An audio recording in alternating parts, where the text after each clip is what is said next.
back to our daily Vivaldi edits with me, Adrian Chandler, Artistic Director of La Serenissima.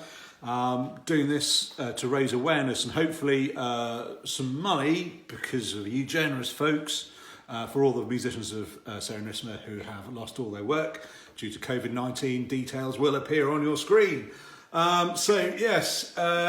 Today is a special day because today marks the first of the cello concertos that we're going to be having a look at. I decided that looking at just the violin concertos was a little bit blinkered. It would be good to see how Vivaldi, whether his treatment of the cello is equates with that of his treatment of the violin, or if there are differences, etc., etc., etc. And also, I thought we'd go, whereas with the fiddle concertos we're working up the keys, we're going with the cello concertos, we're going to work down the keys, so we're going to start with B minor. This is also partly because we're going to be doing this concerto with Vlad, hopefully, so long as we can agree on a tempi. All right, mate? RV424 in B minor. Interestingly, there are many manuscripts in Vivaldi's hand where he doesn't appear to have decided that he's going to sit down and write, I'm going to write a cello concerto, or I'm going to write a violin concerto, or whatever. There are often times where you come across a manuscript where he seems to have just thought, oh, I'll write something or other. And then he sort of changes his mind as to, I think the very good case in point is the concerto for Oboe and Bassoon, because there are about 3 different titles that got scrubbed out on the top of that page before he just, I think there was going to be a cantata, then it was going to be a concerto for violin or concerto for 2 violins, and then he went, oh no, it's a concerto for Oboe and Bassoon, obviously. Why did I, how could I go so wrong? Anyway, this is one of those manuscripts in question, because if you have a look at it,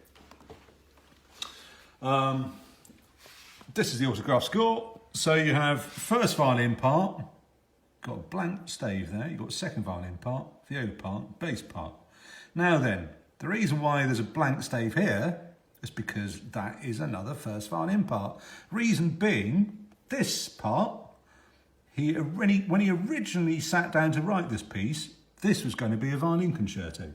So you would have solo violin on the top, which is what he's written, and then first violin, and because in the ritornelli, the first violins play exactly the same as the soloist, he doesn't bother writing it out. Why would you?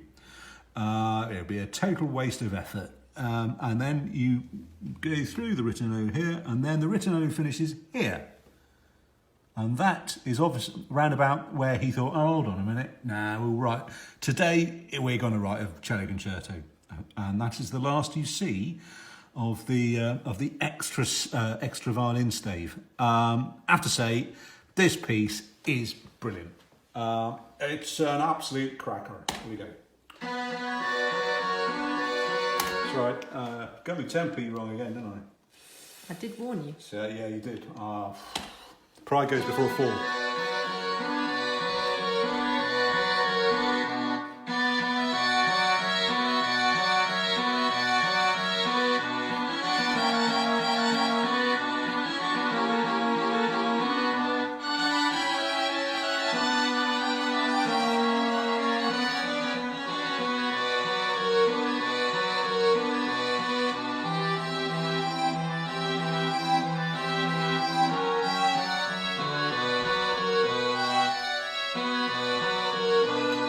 So there you go.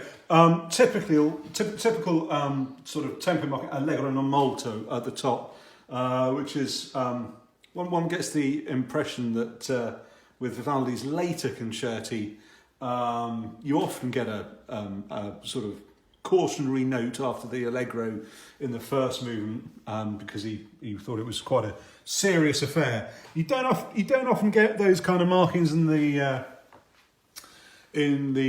final movements, though there is one, the first of the C major double fiddle concerti has a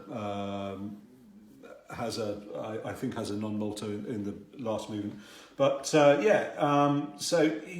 it shouldn't be like an express train, is what I'm saying. Interestingly, the lowest he doesn't.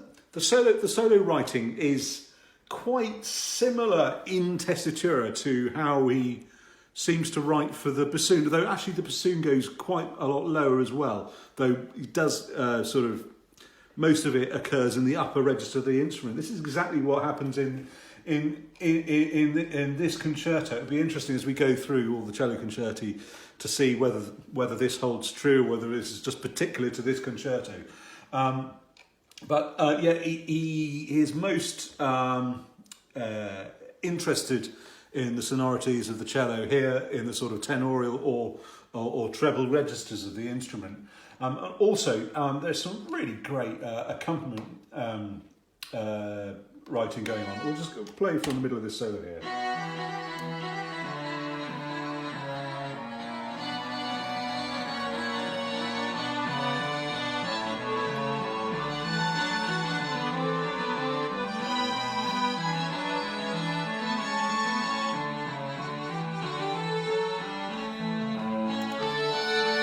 So there you go. I mean, it's quite fiddly stuff, isn't it? And there's some really beautiful writing.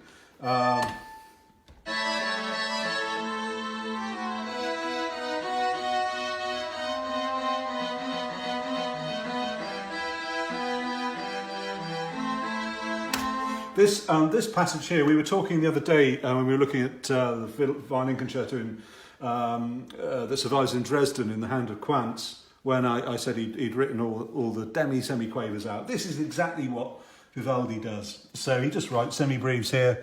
I've used the modern notational system to show the players that they should all be played in quavers. What Vivaldi does is he writes a semi-breve and then writes crome on the top. He takes the cellist on a flight of fancy later in this movement. Goes really, really quite high.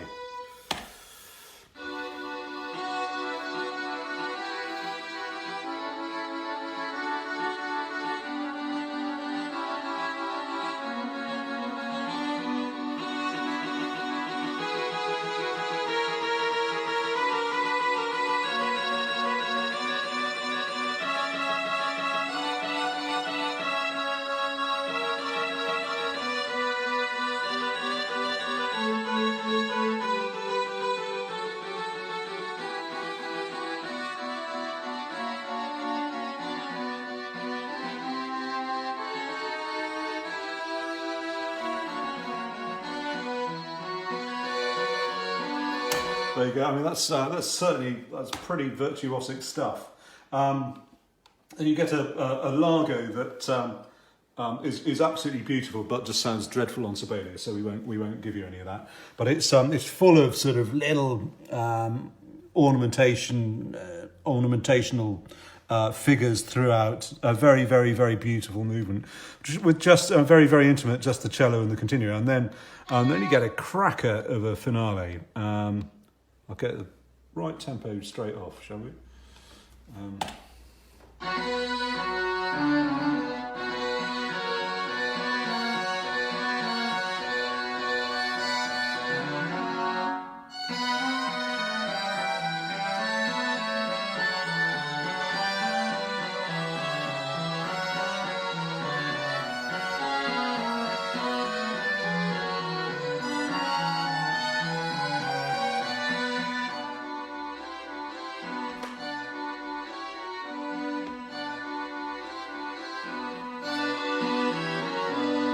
So there you go.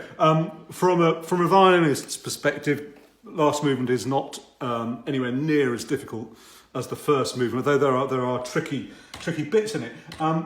In terms of different techniques, it's interesting. There's no barriolage in this piece, but there is slurred staccato late on in the finale. A couple of bars of slurred staccato there. One of sort of Vivaldi's pet techniques. It's interesting that I don't want to say never, because somebody will come out of the woodwork and give me an example. But you don't get it in his early writing.